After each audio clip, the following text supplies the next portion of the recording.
I welcome you back to Moments of Reflection. I am your host, Dr. Derek A. Reeves, and I'm coming to you from one of my various offices, and I'm in a reflective mood, and today I want to talk about the topic of hell. Hell is an anathema to most Christians in today's time because they consider it to be such a harsh punishment that in their minds a loving God would never dispatch anyone there.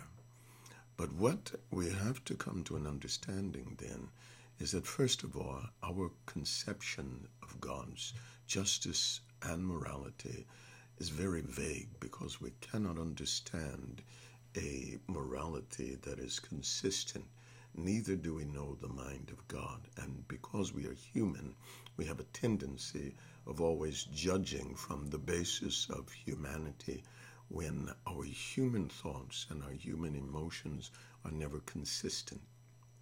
Our judgments are generally based on our perspective.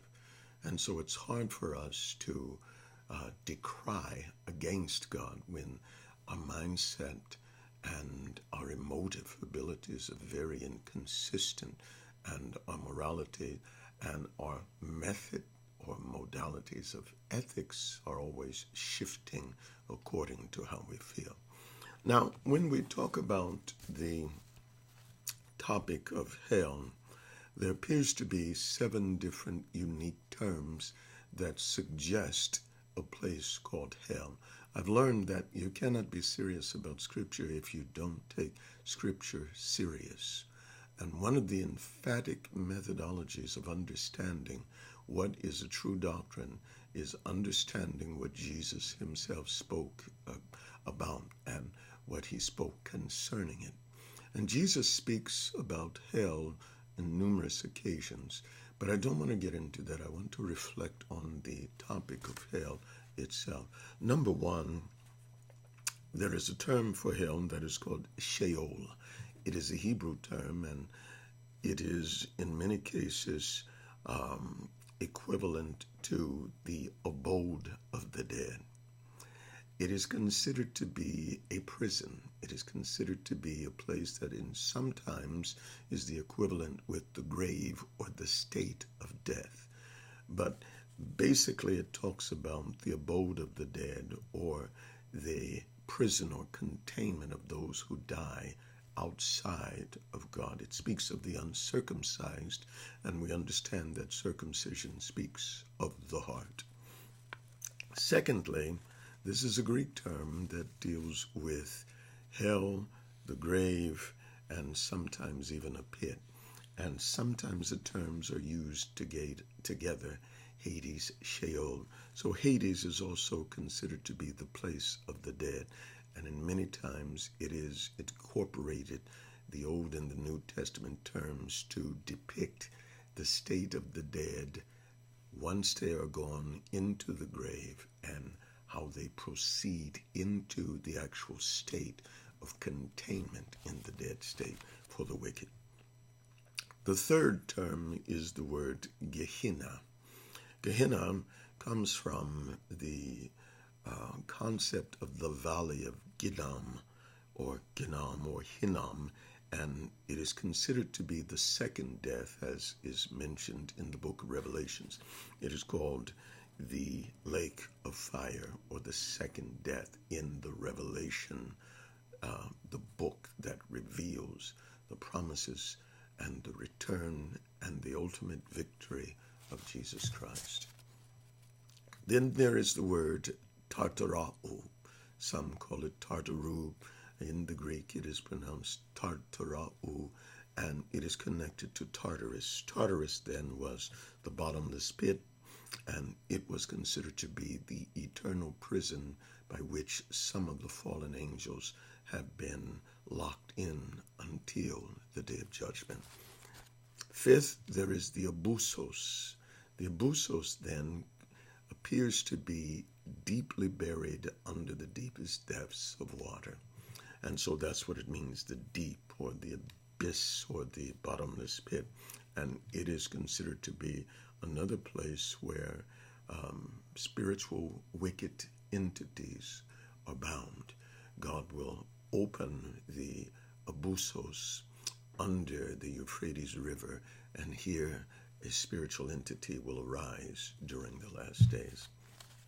Then there is a term that is in the Greek. It's called Buffoonus. Buffoonus literally just means a gaping hole, or it talks about the opening of a mouth, or the yawning, or an extensive hole in the ground. And it is used in reference by Zodhiates, the word study Bible, or the word dictionary of the Greek. And it's likened to the abusos. And so there are some individuals that believe that there are holes in the ground that leads to unique dimensions or aspects of hell. It is also believed that there are gateways that many individuals are trying to open to release specific beings, that they may come forth and serve them. And we'll discuss that at another time when we talk about those who were the worshippers of the serpent, the Ophites, a group of Gnostics, and even today where people laud the Luciferian construct or the Luciferian ideal, where Lucifer is venerated as bringing wisdom and knowledge to mankind, and God is considered to be he who was deceptive and manipulative of man. And then finally we come to the term Chasma or Chasma. The chasm then was that gulf that Jesus speaks of in the book of Luke. He says that there was a chasm between the paradise, paradisos or paradusos, and the Hades part. And so this chasma, it seems to reveal that there are existences and realms that are constructed in reality for the purpose of keeping specific things contained and other things from crossing over to those containments.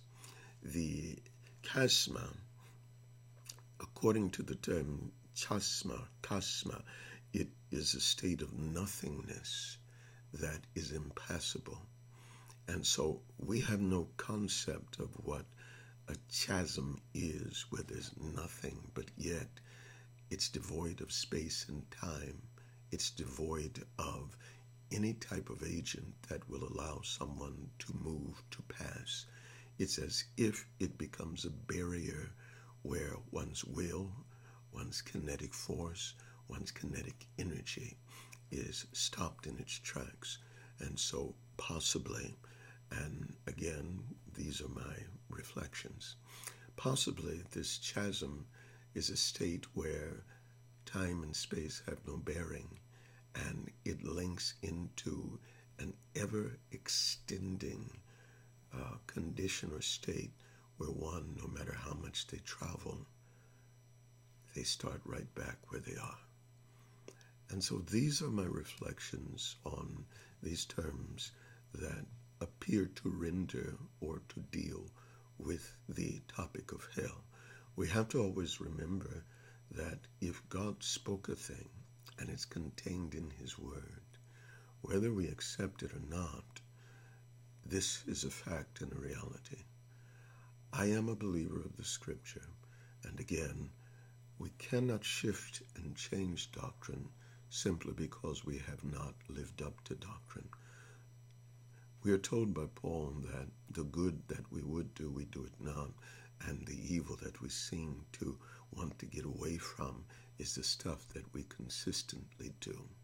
But there's hope while we're in the earth, and this is why I've come to the point where I pray more for those who have missed the mark. And it's so easy to condemn, but the Christian way is to seek to pull in. We have to give the word according to the word, but we have to be patient in praying for people and seeking to pull them into the kingdom. I'm your host, Dr. Derek A. Reeves, and I thank you for joining me in Moments of Reflection. Until next time.